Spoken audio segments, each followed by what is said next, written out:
الله الرحمن الرحيم الحمد لله رب العالمين بارئ الخلائق أجمعين الحمد لله والصلاة على أهله الصلاة والسلام على سيد الأنبياء والمرسلين العبد المؤيد الرسول المسدد المصطفى الأمجد الحبيب الأحمد النبي الأمي المكي المدني السراج المنير الكوكب الدري صاحب البقاء والسكينة المدفون بأرض مدينة سيدنا ونبينا وشفيع ذنوبنا طبيب قلوبنا وحبيب نفوسنا ومولانا أبي القاسم محمد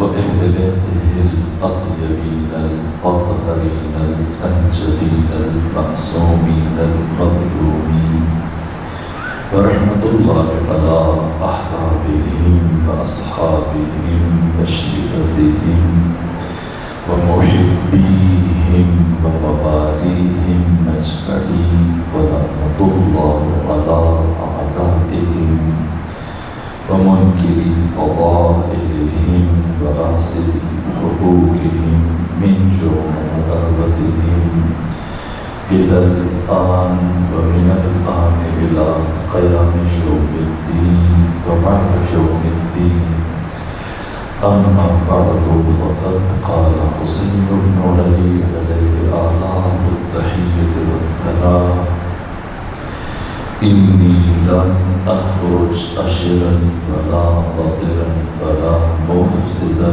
ولا ظالما بل خرجت لطلب الإصلاح في أمة جدي رسول الله أريد أن أأمر بالمعروف وأنهى عن المنكر وأسير بسيرة جدي رسول الله وأبي أمير المؤمنين صلوات جی حضرت فرماتے ہیں کہ میرا قیام ملک گیری کے لیے نہیں، میرا قیام توقیر پسندی کے لیے نہیں، میں مملکت اسلامیہ میں فساد برپا نہیں کرنا چاہتا، بل خرجت لطلب الاصلاح فی امت جدی رسول اللہ، میں اس لیے مدینہ چھوڑ رہا ہوں کہ تاکہ اپنے جد محمد مصطفیٰ کی امت کی اصلاح میں کامیاب ہو جاؤں اور اسے حقیقی معنی میں امت بنانے میں کامیاب ہو جاؤں۔ ابھی باقی بھائی نے مجھ سے خواہش کی کہ یہ ایک پہلو جو ثانیہ زہرا کے کلام کی تناظر میں کبھی بیان ہوا، اسے اشارہ کر کے پھر کلمات سید الشہداء کی طرف بڑھا جائے۔ میں رک کر چند کلمات اسی زاویے سے بیان کروں اور ان کی خواہش کے اعتراف میں پھر سید الشہداء کے کلام کے تناظر میں اس حقیقت کو بیان کریں گے۔ امت کسے کہتے ہیں؟ جس کی اصلاح کی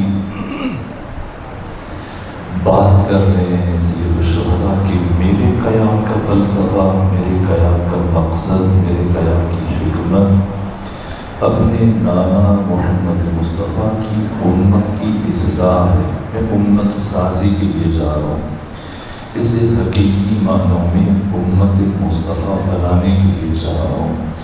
اس کی روح جو مر چکی ہے دوبارہ سے اس امت کے جسد میں لوٹانے کے لیے، بحال کرنے کے لیے، اس امت کے احیاء کے لیے جا رہا ہوں، اس امت کو پھر سے زندہ کرنے کے لیے جا رہا ہوں۔ سوال یہ کہ امت کسے کہتے ہیں؟ امت کا مفہوم کیا ہے؟ امت کسے کہا جاتا ہے؟ کیا ایک خاص تعداد جب لوگوں کی جمع ہو جائے، اکٹھی ہو جائے تو ہم اسے امت کہیں گے؟ مثلاً 1000 یا 10,000 یا پھر لاکھ، 10 لاکھ یا پھر 1 کروڑ یا 9-10 کروڑ لوگ اکٹھے ہوں تو ان افراد کے مجموعے کو امت کہیں گے؟ نہ، افراد کے مجموعے کا نام امت نہیں ہے۔ کبھی بھی بے